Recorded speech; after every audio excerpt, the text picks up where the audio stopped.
les grandes tours qui se trouvent aujourd'hui dans la bande de Gaza servent de point d'observation pour le Hamas.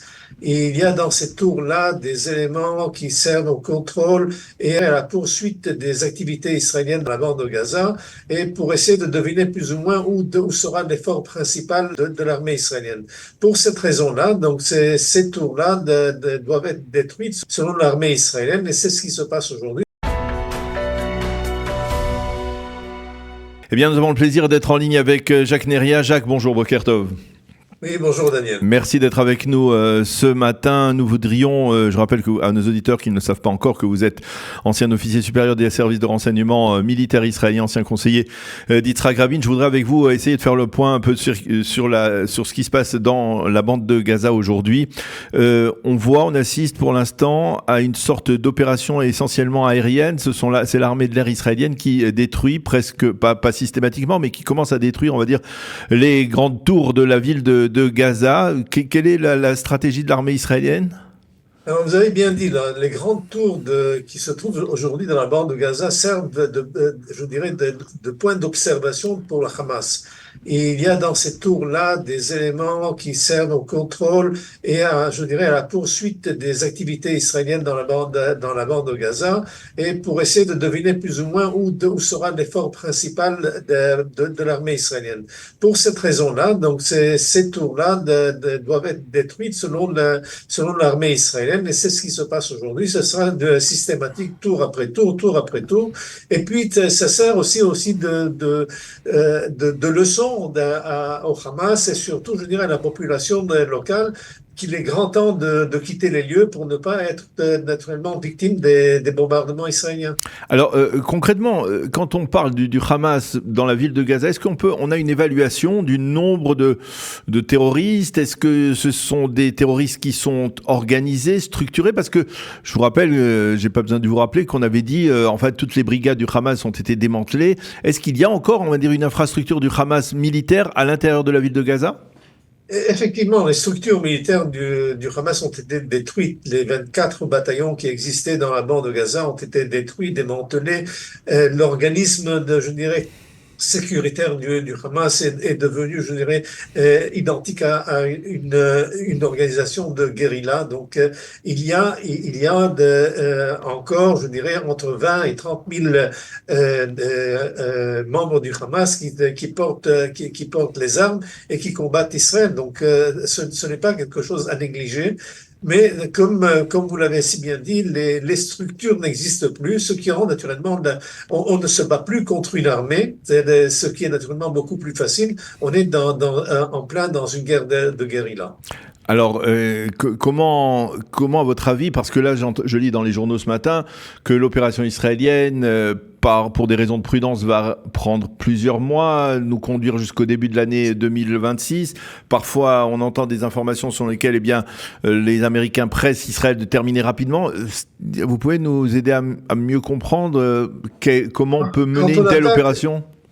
Quand on attaque une ville de la grandeur de la bande de Gaza, c'est une ville de 1 million plus d'habitants. Ce n'est pas quelque chose que vous pouvez terminer en 2 secondes ou en une semaine même. Je dirais, c'est quelque chose, et surtout quand cette ville est bourrée de guérillas et d'embuscades qui pourraient qui pourraient devenir, des pièges de mort pour l'armée israélienne. Donc, il faut avancer prudemment, lentement.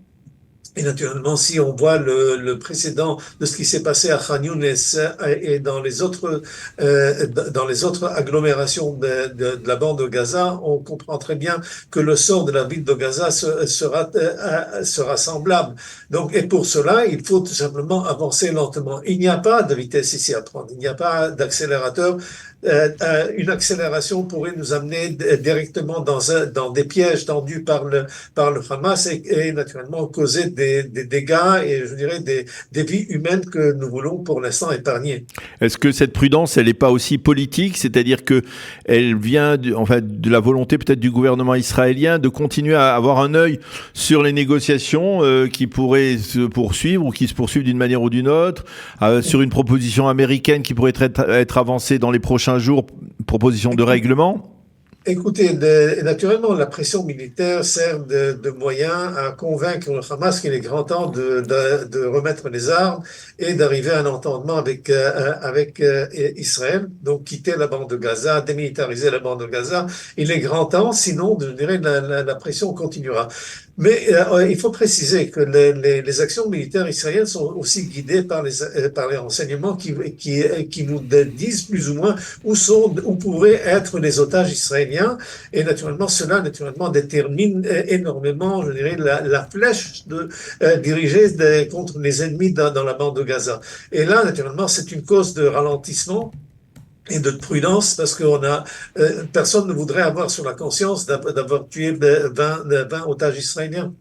Alors, comment on peut pousser la population civile de la ville de Gaza à se déplacer? Parce que visiblement, pour l'instant, c'est pas un grand succès, l'opération de déplacement de cette population civile. Alors, jusqu'à présent, vous avez raison, il y a eu à peine quelques milliers qui se sont déplacés.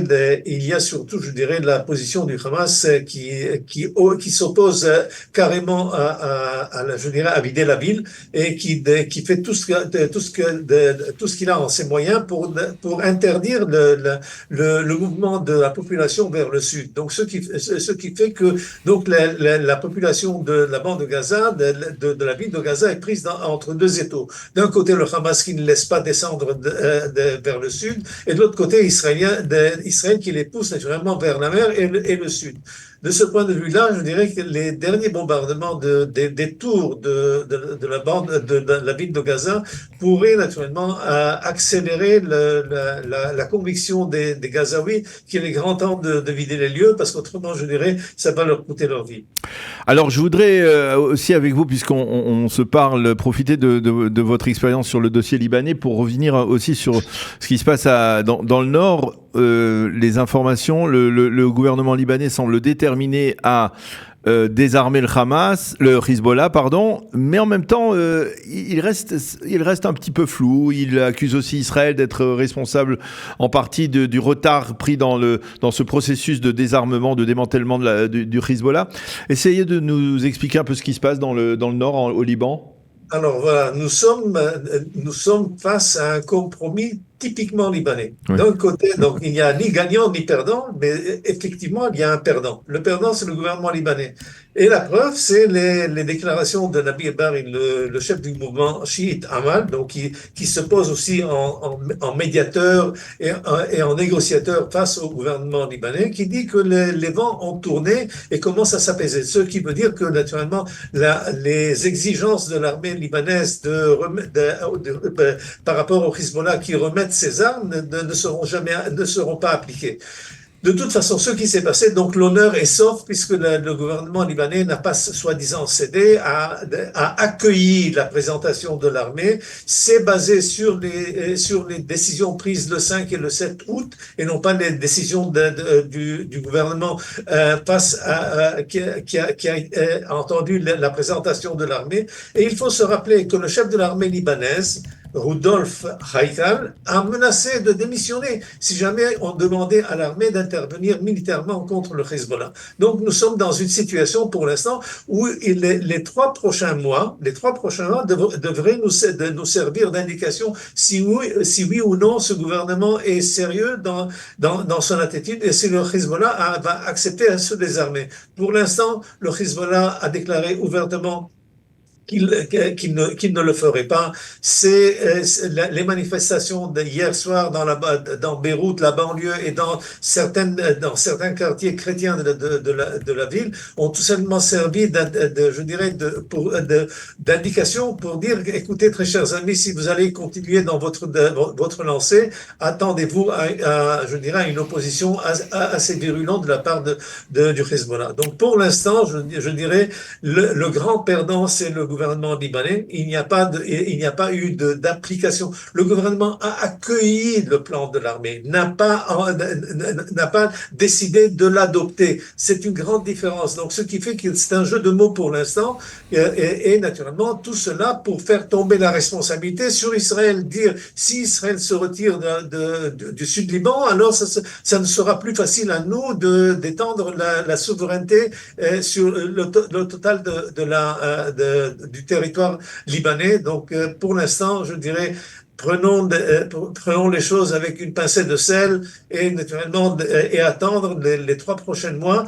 Pour l'instant, à mon avis, il n'y a pas eu de percée concernant la disposition du Hezbollah à se désarmer. Il y a des pressions de l'extérieur, des pressions américaines, des pressions de pays arabes peut-être aussi en direction... Écoutez, Daniel, les pays arabes, donc et en premier lieu l'Arabie Saoudite, le Qatar et tous les grands financiers, ainsi que les Américains, ont fait comprendre aux Libanais, si jamais le Hezbollah n'est pas désarmé, si jamais le Hezbollah n'est pas éloigné de l'échiquier militaire, je ne parle pas de l'échiquier politique, eh bien il n'y aura pas de reconstruction au Liban, il n'y aura pas d'investissement au Liban, il n'y a pas d'argent qui arrivera au Liban tant que le Hezbollah est sur place et menace avec ses armes.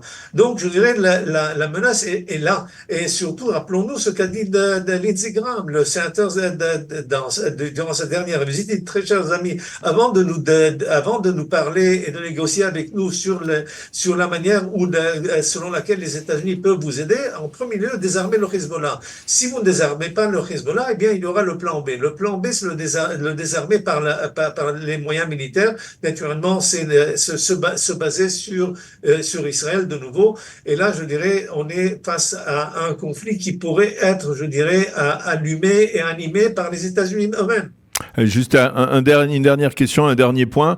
La France qui est extrêmement active dans cette initiative de Macron de reconnaître un État palestinien, qui essaye d'ameuter un peu partout, on va dire, de nombreuses nations de pays à se rallier à cette initiative. Qu'est-ce qu'elle fait pour le Liban aujourd'hui ? Écoutez, à part s'atermoimer sur le Liban et puis de pleurer sur le reste d'un pays qui n'existe presque pas du point de vue des structures fonctionnelles d'un État où il y a des armées au sein d'une armée, un État au sein de l'État, où des camps de réfugiés palestiniens font la grimace et soi-disant rendent quelques pièces d'armes en disant que les camps de réfugiés, la France n'a aucune influence véridique au Liban, à part la sympathie qu'elle éprouve envers le Liban et à part la sympathie historique de 4 siècles je dirais, d'histoire avec le Liban. Il n'y a pas moyen pour les Français ou pour la France d'imposer quoi que ce soit au Liban, certainement pas une Pax Francicana. Oui, effectivement. On a bien compris tout ce que cela veut dire. Merci beaucoup, Jacques Neria, d'avoir accepté de répondre ce matin à nos questions sur Radio Kalita. Bonne journée, Jacques Shavuot Tov. À bientôt. Bonne journée, Daniel.